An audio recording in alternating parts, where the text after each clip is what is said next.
오늘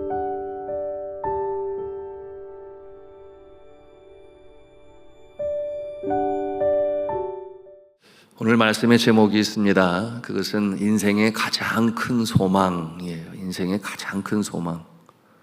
저나 여러분이나 누구나 바라는 가장 큰 소망, 그것이 무엇이겠습니까? 저는 그것을 오늘 시편 70편, 우리가 이미 봉독했습니다마는 4절 말씀에서 봅니다. 우리 다시 한번 같이 4절 말씀 읽겠습니다. 시작. 주를 찾는 모든 자들이 주로 말미암아 기뻐하고 즐거워하게 하시며 주의 구원을 사랑하는 자들이 항상 말하기를 하나님은 위대하시다 하게 하소서. 아멘. 주로 말미암아 기뻐하고 즐거워하는 인생, 여러분, 이보다 더 큰 소망이 어디 있겠습니까? 이와 같은 인생은 곧 행복한 인생이다, 그렇게 말할 수 있겠습니다. 여러분, 이어지는 말씀은 어떠한 내용인가 보니 복된 인생으로 살게 하시니 입술을 열면 감사의 찬송이 그치지 아니하는 인생.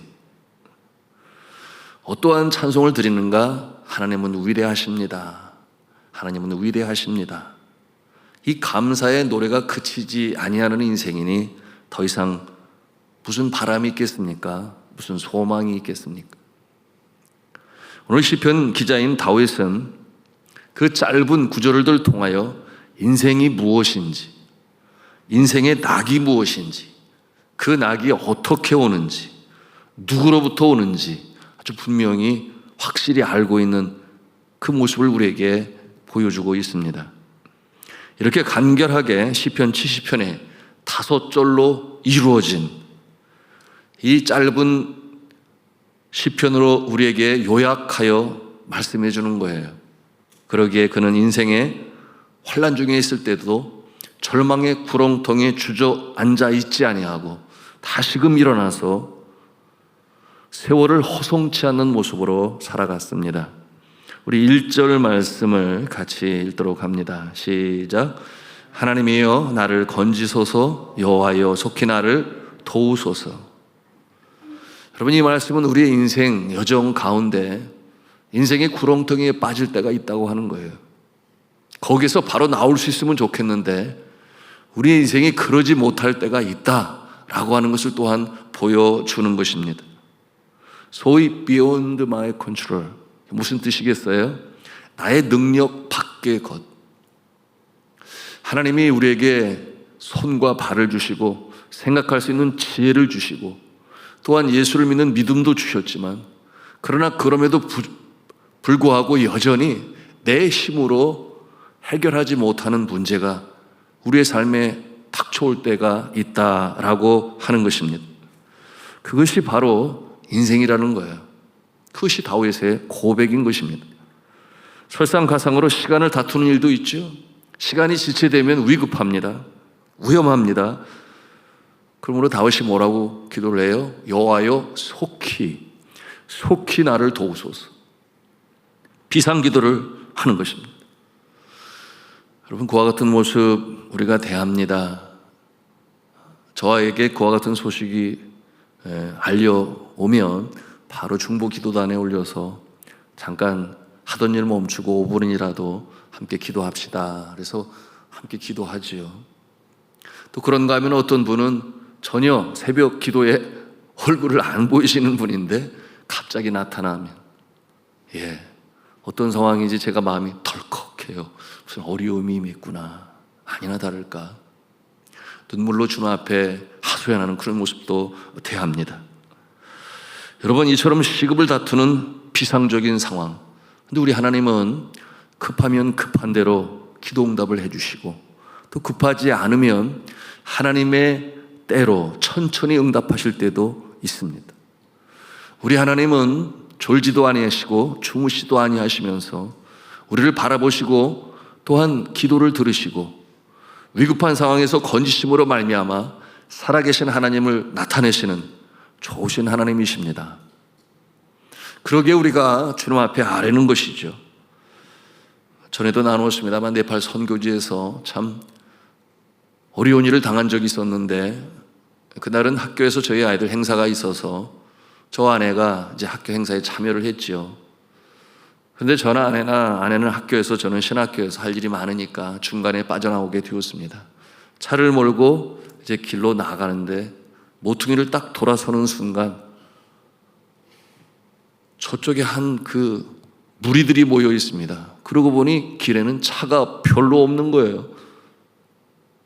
그들이 막 저의 차를 위해서 달려오니까 저는 순간적으로 백기어를 놓고 뒤로 이렇게 후진을 하려고 하는데 보니까 뒤쪽에서도 달려오는 거예요.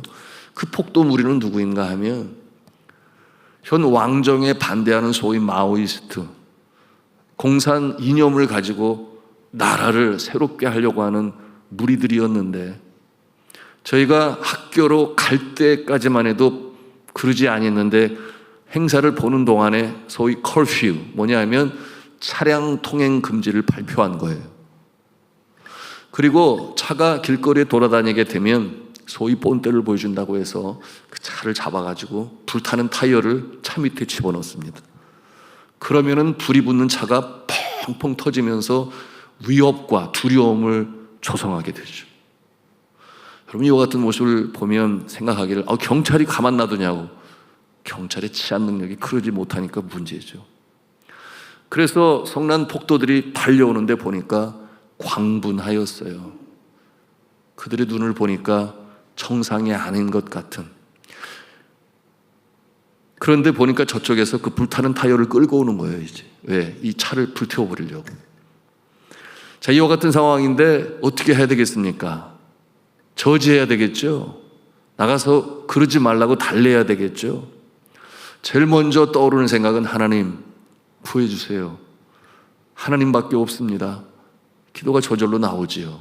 내렸어요. 그리고 그들에게 우리는 외국인이고 이 차량 통행 금지 못 들었습니다. 그래서 나오게 됐습니다. 한 번만 봐주세요. 저희는 정치적으로 어떤 편이 없습니다. 이제 사정을 했더니 그 성난 폭도들이 그 맨 앞에 있는 사람이 대장인지 그들한테 길을 비켜주라고, 그냥 차 보내라고. 그래서 가려고 하는데 갑자기 뒤에서 펑 소리가 나는 거예요. 보니까 뒤에 있는 폭도대가 그런 앞에서의 대화 내용을 알지 못한 채 그 들고 있었던 흙벽돌을 있는 힘을 다해서 던진 거죠. 그 뒤 유리창이 뻥 깨지면서 그 유리창 파편이 앞으로 그냥 쫙 쏟아지게 되었는데 저와 제 아내의 이 머리의 뒤편에 와서 팍 부딪혔어요. 너무 놀랬죠. 저보다 더 놀란 저희 아내가 내려서 왜 이러느냐고, 우리 잘못 없다고, 이 나라에 와서 도와주려고 애쓰는데 이러면 안 되는 거 아니냐고 눈물로 항변을 했지요. 이 같은 상황에서 그들의 마음에 변화가 일었습니다. 보내줘야 된다고. 여러분, 그 상황에서 저는 다른 거 없어요. 하나님, 지금 당장 하나님께서 손길을 펼치사 이 상황 가운데서 건져내 주옵소서, 그 기도밖에 없지요. 하나님께서 그들의 마음을 주장하셨겠지요. 그들이 길을 비켜주더라고요. 그래서 차를 끌고 집으로 오게 되었는데 정말 큰일 날 뻔했습니다. 저녁에 텔레비전을 통해서 뉴스를 보니까 한두 군데가 아니에요. 여기저기서 그렇게 불타는 시민들의 차량들, 그거를 보여주고 있었습니다. 그 트라우마로 인해서 저희 아내는 아침마다 일어나면 이 목이 조여서 물을 넘기기도 어려운, 그와 같은 어려운 상황이 몇 달 동안 지속이 되었지만 결국 가라앉고 회복이 되게 되었습니다. 여러분, 이와 같은 상황 가운데, 시급을 다투는 상황 가운데 여호와여 속히 나를 도우소서. 여러분, 이와 같은 상황이 나타나지 않는 것이 제일 좋지만 그러나 살다 보면 내가 예상치 못하는 이와 같은 상황에 내가 이미 들어와 있음을 발견하고 놀랄 때가 있습니다. 여러분, 어느 누구도 사망의 음침한 골짜기에 들어가는 것을 좋아할 사람은 없어요. 그러나 내가 그 안에 있음을 알게 되고 두려움에 떨 때가 있습니다. 오늘 다윗은 주님 앞에 여호와여 속히 나를 도우소서, 이 시급을 다투는 비상기도를 드립니다. 여러분, 우리 또한 이와 같은 기도를 드릴 때, 그리고 두세 사람이 합심하여 기도할 때 여러분, 하나님께서는 그 기도를 들으시고 응답하심을 믿으시기 바랍니다. 그것이 우리 이 중보기도단의 기도의 응답들을 통해서 우리가 보는 것 아니겠습니까? 자, 오늘 말씀 속에 다윗은 자신을 잡아 죽이려고 하는 위급한 상황 속에서 구원해 달라는 간청을 드리고 있는데요. 우리 2절, 3절 말씀을 같이 읽도록 하겠습니다. 시작. 나의 영혼을 찾는 자들이 수치와 무한을 당하게 하시며 나의 상함을 기뻐하는 자들이 뒤로 물러가 수모를 당하게 하소서. 아하 아하 하는 자들이 자기 수치로 말미암아 뒤로 물러가게 하소서. 나의 영혼을 찾는 자들, 무슨 뜻이겠어요? 잡아 죽이려고 하는 자들. 여기서 보니 아하 아하라고 하는 이런 단어가 나오는데 이것은 음성 언어예요. 음성 언어로서 즐거움을 나타내는 비웃음과 같은 것입니다. 아하, 비웃는 거예요. 하는 자들이 자기 수치로 말미암아 뒤로 물러가게 하소서. 이와 같은 모습은 남이 안 되는 것을 기뻐하고 즐거워하고 즐기는 그야말로 악한 자들 아니겠습니까? 남의 입장은 전혀 배려도 헤아리지도 않는 이와 같은 악한 모습, 이 다윗이 어디에 하소연하겠어요? 한 나라의 왕의 권력이 자신의 생명을 겨누는데 그 좁은 나라에서 숨을 때는 또 어디 있는 겁니까? 하나님께 기도하는 거죠. 하나님께서 그들로 수치를 당하게 하시고 스스로 창피하여 물러가게 하소서. 여러분, 세상이 얼마나 악한지 모릅니다. 우리나라에 과거에 없었던 죄악들이 자행되고 있지 않습니까? 우리가 같이 들었을 거예요. 한 농부인데 농사를 짓기 위해서 차가 필요하니까 그 중고 차 파는 데 가서 차를 한번 봤는데 거의 조폭 수준의 이 중고차 파는 자들이 위협을 해서 비싼 차를 그 위협을 하니까 은행에 대출을 받아서 샀는데 사고 싶어서 샀나요? 두려워서 위협하니까 샀는데 마음이나 너무 힘들고 또 그 빚은 어떻게 갚아야 될 것이며 생각하다가 결국 극단적인 선택을 하지 않았겠습니까? 세상이 얼마나 악한지, 우리가 상상 이상의 이 세상이 정말 악합니다. 그렇습니다. 세상은 때로 전쟁터와 같습니다. 예기치 않은 일들이 벌어져서 우리를 힘들게 합니다.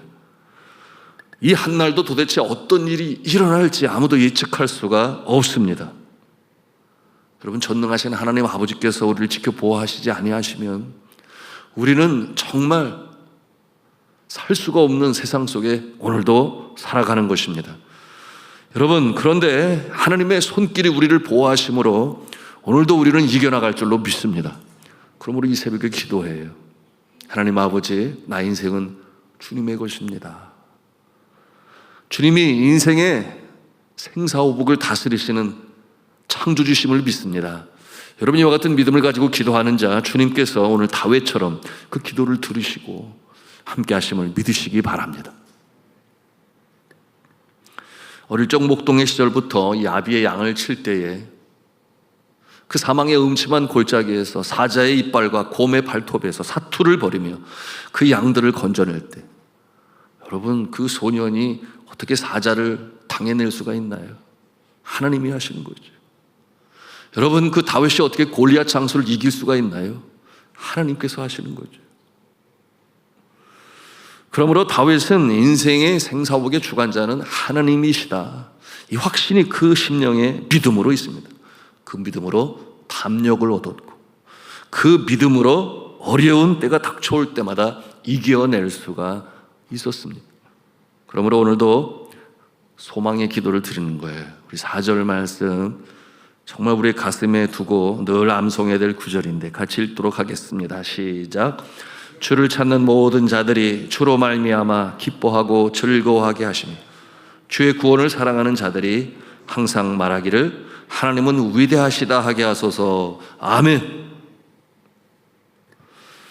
기도합니다. 오늘도 하나님께서 우리와 함께 하시고 어디에서든지 어떤 일이든지 어느 누구에게든지 복의 통로로 사용하여 주셔서 오늘 하루를 살아가는 자가 하루를 마무리하며 감사와 기쁨으로 기도하는 우리의 모습이 되시기를 주님의 이름으로 축복합니다. 대적하는 원수들, 대적하는 원수들, 그 원수의 목전에서 상을 베푸시기를 바라는 다윗의 소원. 그렇습니다. 우리 주변에 악한 자들이 무고한 자를 해코지하고 때로 우리에게 닥쳐올 때 내가 그들을 향하여 대항하고 항변하고 이와 같은 모습보다는 하나님, 그 앞에서 내가 더 잘되게 하시고 주를 경외하는 자가 결국 잘되어 승리하는 모습으로 하나님 역사하여 주옵소서. 이와 같은 기도를 드리는 것이 예수님의 기도요, 또한 다윗의 기도인 것입니다. 내 원수의 목전에서 내게 상을 베푸시고, 그러므로 이 역사를 체험하여 하나님은 위대하시도다, 하나님은 위대하시도다. 여러분, 이 좋으신 하나님을 찬송하시는 인생 되시기를 간절히 바랍니다. 마지막 5절 말씀을 우리 함께 읽도록 하겠습니다. 시작. 나는 가난하고 궁핍하오니 하나님이여 속히 내게 임하소서. 주는 나의 도움이시여 나를 건지시는 이시오니 여호와여 지체하지 마소서. 아멘. 다윗의 심령의 상태를 보여주고 있습니다. 뭐라고 그랬어요? 나는 가난하고 궁핍하오니. 이와 같은 고백을 볼 때 우리는 산상수훈의 팔복중에 뭐라고 그랬어요? 심령이 가난한 자는 복이 있나니 천국이 그들의 것임이요. 여러분, 믿음이 깊어갈수록 우리의 심령 가운데 충만함으로 가득하면 좋겠지만, 그러나 그러지 아니할 때가 다반사입니다. 왜냐하면 나의 부족함이 보이죠. 내가 어릴 때는 몰라서 몰라요. 네. 그런데 자라나서 이 청년의 때를 맞이하면 자신이 가지고 있는 이 왕성한 체력과 날카로운 지성을 가지고 무엇을 할 수 있을 것처럼 생각해서 심령이 가난하지 않습니다. 그리고 이제 장년의 때 직업을 갖고 결혼을 하고 자녀를 키우고 정신없이 분주하게 살다 보니까 이렇게 깊은 신앙의 단계로 들어갈 기회가 없어요. 그저 사느냐고 바쁜 인생이에요. 그런데 이제 나이가 50이 넘어서고 60이 넘어서고, 여러분, 이와 같은 때가 되면 소위 폴 트루니의 이 심리학자 겸 의사인 이 폴 트루니의 말에 의하면 성숙의 때가 오게 된다. 그 성숙의 때는 무엇인가 하면 내 자신의 모습을 보니 주님 앞에 너무나 연약하고 부족한 존재임을 아는 거예요. 그리고 살다 보니 사람이 자기의 뜻대로 모든 일이 되지 않는다라는 것도 알아요. 그래서 성숙한 때를 이루게 되고, 그 성숙한 모습이 주님 앞에 내 자신을 비춰보게 되니까 심령의 가난함을 갖는 것입니다. 인생의 깊이를 알아가는 때인 것이죠. 사계절로 말하면은 그 계절은 가을의 때요, 또한 인생이 깊어 영그러 가는 계절이라고 할 수 있겠습니다. 그간 때에 고백을 하는 거죠. 하나님, 나는 부족한 자로소이다. 주님의 은혜가 아니고서는 지금까지 살아올 수도 없었습니다. 하나님이여, 나의 빈 마음을 은혜로 채워주셔서 다시금 주를 찬송하는 모습으로, 감사한 모습으로 여생을 살게 하여 주옵소서. 여러분, 이와 같은 모습이 되는데요, 인생의 가을, 영그러가는 열매로 인하여 고개를 숙이는 겸손한 때, 여러분, 이와 같은 모습이 바로 심령이 가난한 자의 모습인 것입니다. 우리가 이 새벽에 기도합니다. 여호와여, 내 영혼이 가난하고 궁핍하오니 하나님이여 속히 내게 임하소서. 주를 찾는 자들이 주로 말미암아 기뻐하고 즐거워하게 하소서. 여호와여, 지체하지 마옵소서. 이 새벽에도 주님 앞에 기도할 때 하나님의 위로하심과 하나님의 채우심, 그러므로 여호와는 위대하시도다 고백하시는 복된 기도요 한 날 되시기를 주님의 이름으로 축원합니다.